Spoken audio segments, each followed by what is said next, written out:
1, 2. Check 1, 2. Testing 1, 2, 3. Check 1, 2, 3. Testing 1, 2, 3.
silence all your cell phones, and that flash photography is not permitted in this area.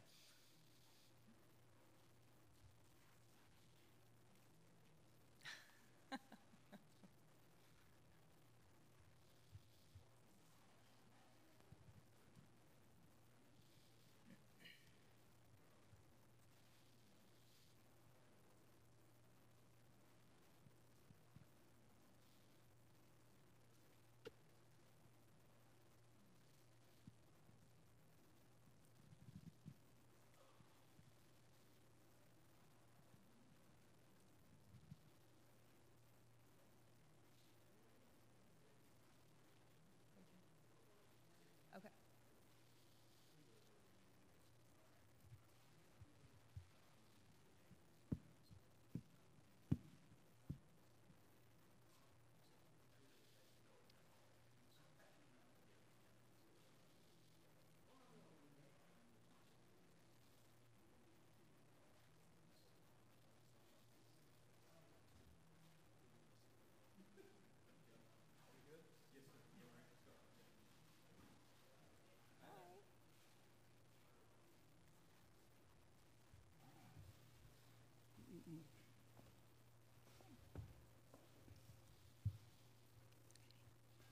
All right, good afternoon. Thank you for joining us for the Oregon State Women's Basketball Press Conference. We are joined at the podium today by head coach Scott Ruick.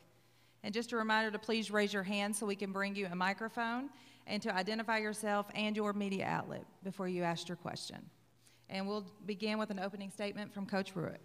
All right, well, we just completed a quick down and back home, and we're back in the Eastern time zone. We got our airline miles, and we got our finals taken care of for the most part. And this team's done a really impressive job handling it all with maturity and toughness, and seem to be taking everything in stride and having a lot of fun along the way. And we're thankful for the University of Kentucky for being great hosts of this regional, and we're in the process of preparing for an excellent Baylor team.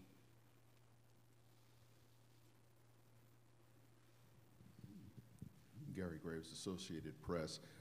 Regarding the travel, what kind of challenge did that present for you to make that decision to decide to go back, and how much of a physical toll do you feel like, or do you worry that it might take on your team? You know, I think that's just part of the deal when you're a West Coast team. You know, and it's happened throughout my career. You get into the NCAA tournament, you don't know where you're going to be sent, and you know, typically it's 2 or 3 time zones away, and so it's just part of what you deal with. And you know, my old life, I was a Division III coach, and the games were back-to-back days at that level. And here you have a day in between, and so with the charter flights that the NCAA provides, I think it's minimal, to be honest. And I think there's a lot of strength in being in your home bed. And for a team that's as conscientious academically as our team is, I think the amount of stress that they would have carried being away and missing finals would have outweighed any physical, you know, discomfort or whatever that they could have felt, you know, from the fatigue. So I don't see it being an issue, to be honest. I think travel has been really smooth, coming and going, and then coming back. And so I think we're in a good place. Follow up. What kind of adjustments do you make to the schedule when you are 2 or 3 time zones ahead? Yeah, I guess you had 2 time zones ahead in this case. Yeah, well, we very little. I think we try to stay. I think everybody probably pares down their practices a little bit this time of year. You try to be as efficient as possible. You try to, you know, in so many ways, the reps are done. Now it's just putting people in place and focusing on, you know, small details and small adjustments. And so I think you can manage things from a physical standpoint, and then, you know, so from a regular schedule standpoint, we do everything as much as we can identical to the way it happens during the season. You know, we play Friday, Sunday throughout our conference schedule, and so we just try to stay on that rhythm.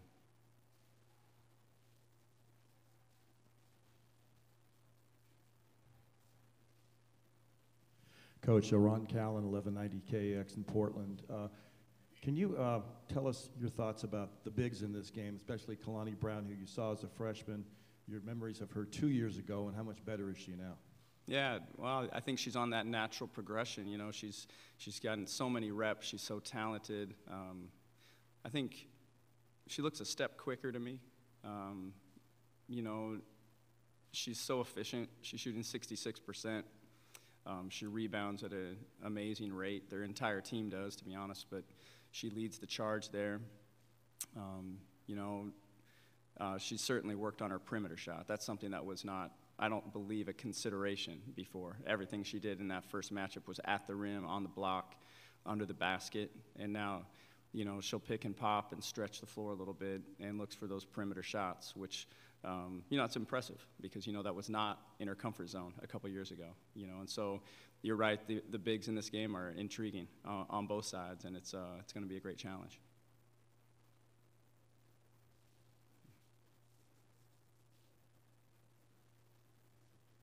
Jerry Hill, Baylor Bear Insider. Coach, with this team, with this roster, did you go into the year thinking it was going to be like this, or was this, at the start, was it maybe a rebuilding year? Yeah, I think everybody from the outside looking in would say rebuilding year. And in many ways, to be honest, it is. You're replacing 9 seniors that graduated over the last 2 years that built this program. And changed the belief and instilled the courage and the confidence that we could go anywhere and play against anyone, and they proved it, and then they all graduated. And, you know, fortunately, we've had some incredible leaders that have taken their place and learned the lessons. And you kind of wonder if they're learning lessons when they're underclassmen. You're hoping they pay attention. I'm hoping that Marie is paying attention to what Ruth is doing and what Jamie's doing and what Sydney's doing and Gabby and so on.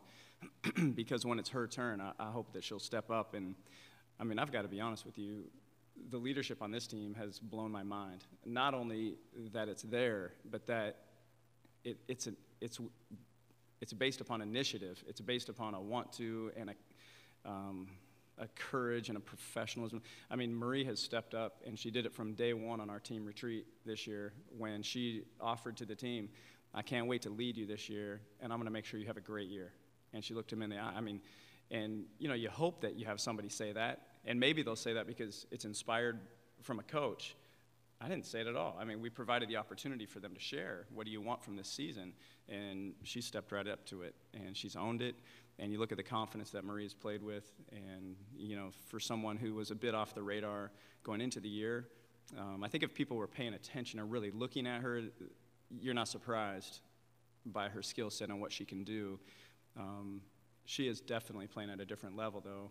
And, I mean, she was in consideration for Pac-12 Player of the Year and obviously has become an All-American. So when you have leadership in place like that, that welcomes the challenges and then overcomes them and instills confidence in the group, anything's possible. And so I knew going into the year we had an incredible group of young women with a lot of character, and I liked our skill set, but I knew we had a long ways to go.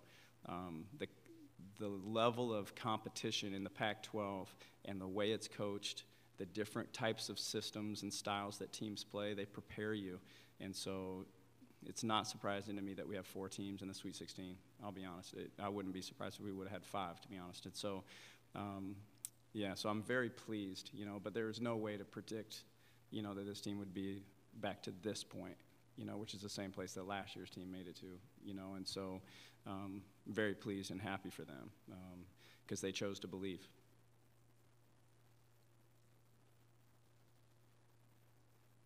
Joe DePaula for the Oregonian. You just talked about roster turnover, but there is still that Elite A game from 2 years ago, which was obviously a landmark game for your program, and Marie was obviously part of the squad then. What are your memories from that game, and do you think there's anything that'll factor into it tomorrow? Well, for sure, and I think there's a lot of things that have factored in since then. In preparation for that game, during that game, and after that game, that was one of those defining moments. You know, you can look back on some pinnacle moments in the development of a program and some key wins, and, you know, that was as key as any because, A, it proved that we could do it, and it proved that the vision was, it became reality that day. Everybody dreams of the Final Four. I think everybody says it. We're going to, that's our goal. We're going to get there. That day this team got there. And so that belief has never left. We've done it. So people can look at us and say, well, you can get there at Oregon State. And our team can say, well, our staff has been there. Some of our players have been there. We can get there. And so what I remember from that game, it was the moment where this team, and this program made a choice in that third quarter that we were going to be a Final Four team, and we were going to be elite. And we came out of the locker room up 9, I believe, 7 or 9, I think 9. Jamie hit that 3 right before halftime, and we knew that we were going to take a huge hit. I could imagine what their locker room was like at halftime, and they were going to come at us with everything. They got all the momentum the first 4 minutes of that third quarter.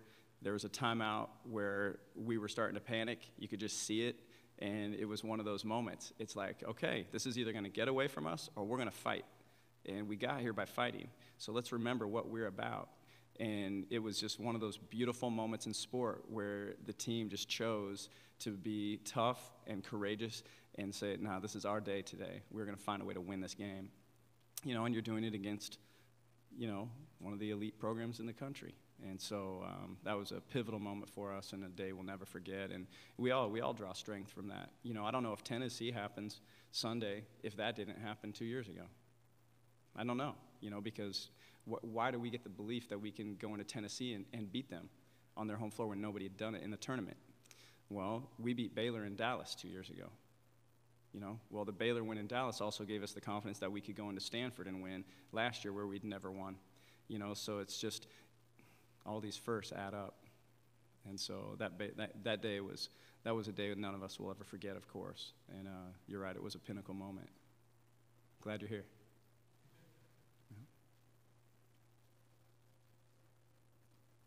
Any further questions for Coach Ruick?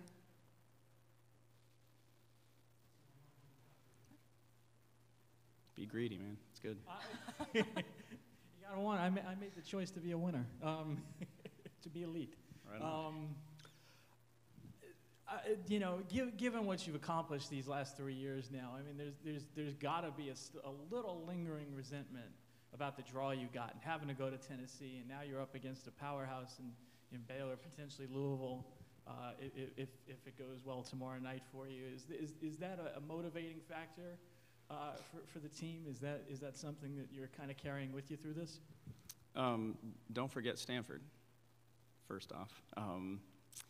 And don't ever bet against Tara. I've learned that. No. I think that would be misguided. I don't walk around with the chip on the shoulder. I don't think that's the way to do it. I think you look for opportunities. We have an opportunity to play against a great Baylor team. We've got an opportunity to overcome everything that they are tomorrow. If we can survive that, then we're going to have another opportunity. We created that. I understand the seeding. I don't love it, but I understand it. What I don't love is I don't think it counts the right things. I think the more we tie ourselves to RPI, I think it's misguided. I think it puts a little bit too much. I've learned that this year, because we're on the receiving end. There's a little pain involved in it because, man, what if our strength of schedule could have been a little bit better? Could we have been at home? Well, if we were at home, then Tennessee doesn't happen, and that was pretty good. What a cool experience. So you can't worry about things you can't control, and because of that, knowing that the committee values RPI at some level, and the Pac-12's RPI was not in the top 3 this year, which it has been the last 3 years, then I think for the committee it would have been tough to justify having 4 Pac-12 teams as host sites. That's what I think. And so I don't think anybody on the committee would have said 5. 5 what? 5 host sites?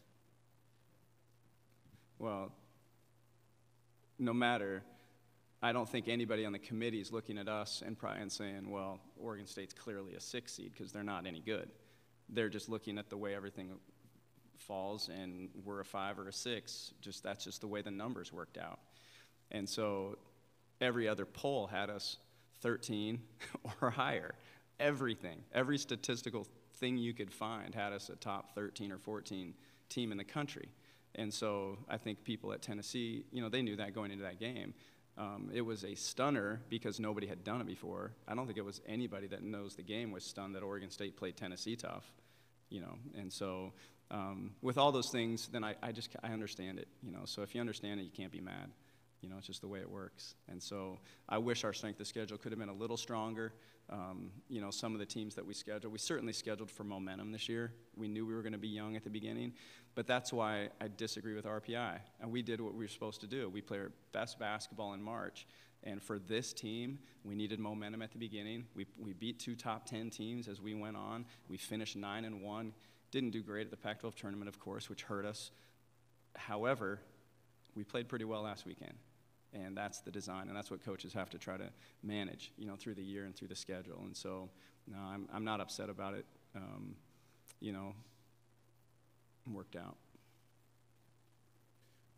Seating aside, when you looked at the bracket and saw the possibility that you could face Stanford, and of course having 2 Pac-10 teams in this bracket, what do you think that says about the strength of the conference? Well, I mean, everybody's talking about our conference. We were an afterthought. I know.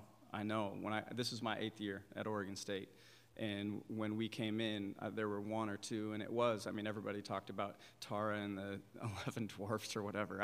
It was never quite that. I know that. There's a lot of talent that's gone through this conference, a lot before I got here, of course. You look at it now, and you look at the way that this conference has paid attention to our sport, and every administration within our conference is working hard at women's basketball. They all are diligently working to build their programs. They have great coaches and staffs in place, and so every night is an absolute test, and there are no nights off. We had a couple teams that had down years this year towards the bottom, but even they were tough tests every night. And so that's why I'm telling you, every team is prepared for the postseason. It gets you there. You have to bring your A game every night, and so you get in the conference or into the postseason, and you're like, yeah, we've seen everything. Or the Pac-12 prepared us for Tennessee. Baylor is an extreme case. We've seen athleticism. We haven't quite seen the size that they have. That's the one difference. Mercedes Russell last week was similar to Christina Nigwe. The speed and athleticism that they have, we have in our conference. So the strength of the Pac-12 it's legit, and it's been there. It's been that way for the last 4 years, in my opinion, and it's not going anywhere. Thank you so much, Coach, and good luck tomorrow. All right, thank you very much.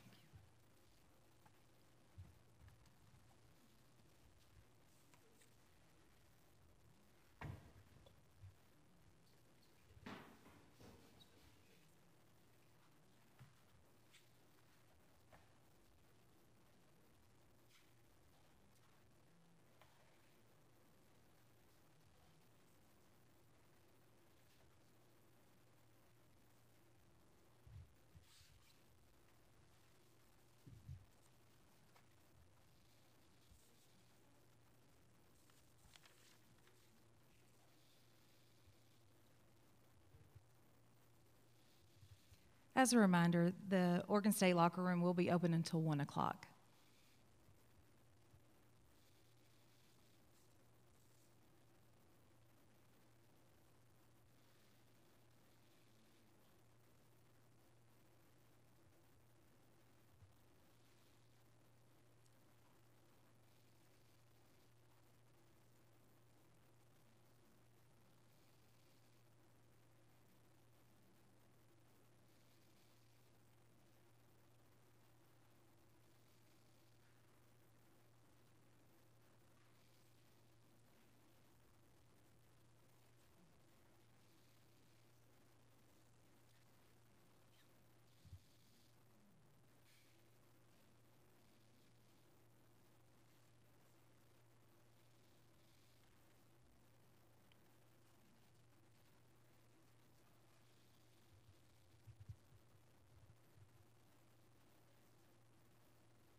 right, good afternoon again.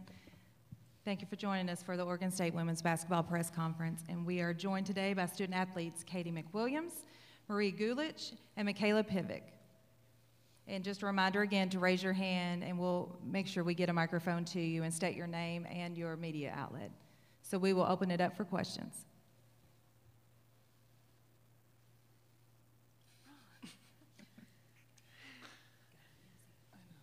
Hi, Ron Callan with 1190 KAX Beaver Sports Network. I have two questions. First for Marie and Katie. Go back to Dallas 2 years ago. What are your memories of your first meeting with Baylor? It was tough, like just a tough battle. I remember, I mean, I was a sophomore, so just watching like Ruth play, and then she got in foul trouble, and then I got on the court, and I was nervous, and I just remember it was tough. Like everything you got, you had to work for, and it was just really close, but it was so much fun to be out there and play, and at the end, obviously the win, I think that was just amazing, just us storming the floor. I remember that forever. Yeah, I just remember how tough Baylor's defense was. I know that Jamie had to make some crazy shots in order to keep us in the game, and Sydney as well. But I just remember that amazing feeling right when that buzzer went off. They missed that three, and we stormed the court, and it was just like we were going to the Final Four. Like nothing's better than that feeling.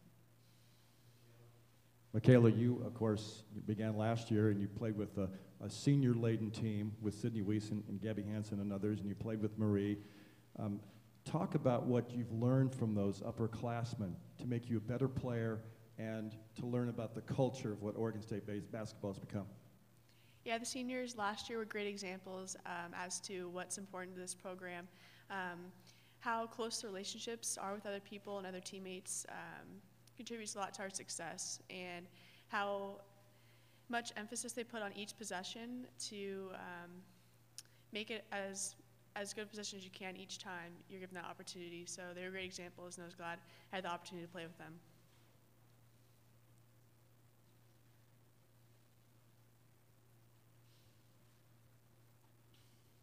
Joe DePaula for the Oregonian. First for Marie and then for all three of you.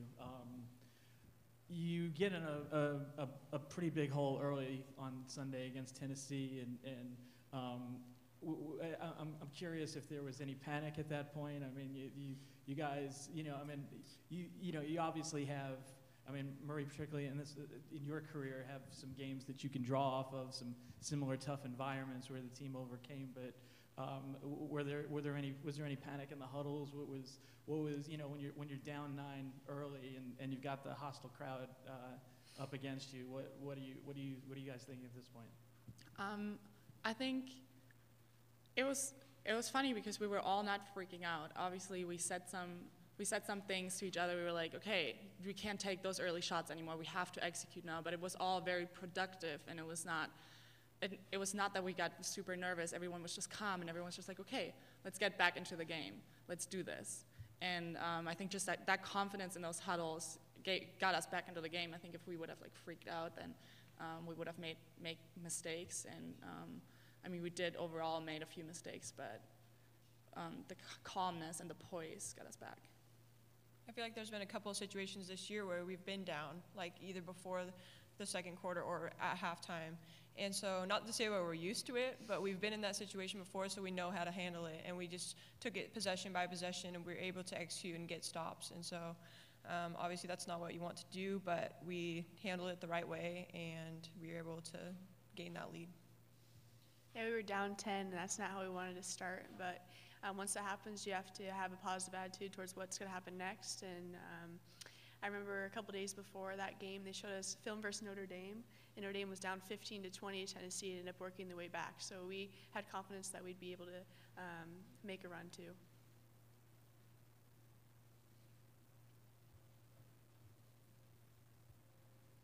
For Katie, the Pac-12 has pretty much owned this regional the past 2 years. Do you guys take any pride in that and in trying to have a third Pac-12 team come out of this regional and head to the Final Four? Yeah, the Pac-12, I mean, always has great teams. I mean, they've been one of the top conferences the last couple of years, and so like with Stanford and UCLA in this Sweet 16 and Oregon, I mean, always tough competitors, always great teams. And so, I mean, obviously we want to be that team to advance to the Elite Eight, so do the other Pac-12 teams, but that Pac-12 has just prepared all of us for this position, and yeah, it has made us very tough.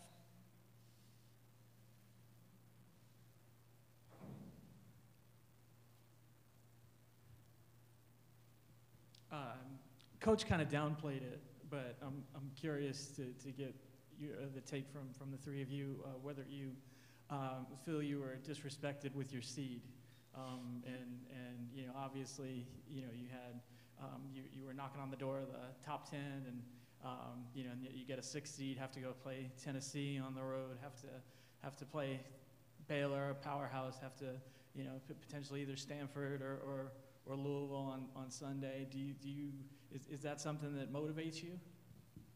I think you don't have control over seedings, and obviously we have that in our hands during the season to like win against good teams, but we had some downs during season. We had ups and downs. We weren't really consistent, so overall I wasn't really surprised. It was just everything you get, you'll take, and I think we just made the best out of this situation, and even a 6 seed is pretty high and pretty good for us. I mean, nobody expected that, like, for us like the beginning of the season, so I think we were all super happy and proud that we were able to play in the NCAA tournament. Yeah, we know a lot of teams don't get the opportunity to play in the NCAA tournament, so when we just got that seed, we knew we probably wouldn't host. We'd probably be a 5 or 6 seed, so once we saw we were in the tournament, we were just super happy. Marie, for the second game in a row, you're going to be facing a big who's bigger than you. What did you think you garnered from, learned from your battle against Mercedes Russell last week and to prepare you for tomorrow? I think I just have to move a little quicker, just be a little more quicker in my decisions, and just a little more physical, but just different. I can't foul early. I have to be more careful with those kind of things, but I think I just can use my body better and my quickness against somebody like that. She's tall and she has length, and she takes a lot of the zone, like the key to her like defensive opportunities. So I just have to be a little more smarter about my moves, and overall I think I just like play my game. And I played against Ruth, and I have Joe to play against every day, so I know length, and I'm just excited for the challenge. Any further questions for the student athletes? Okay, thank you for your time and good luck tomorrow. Thank you.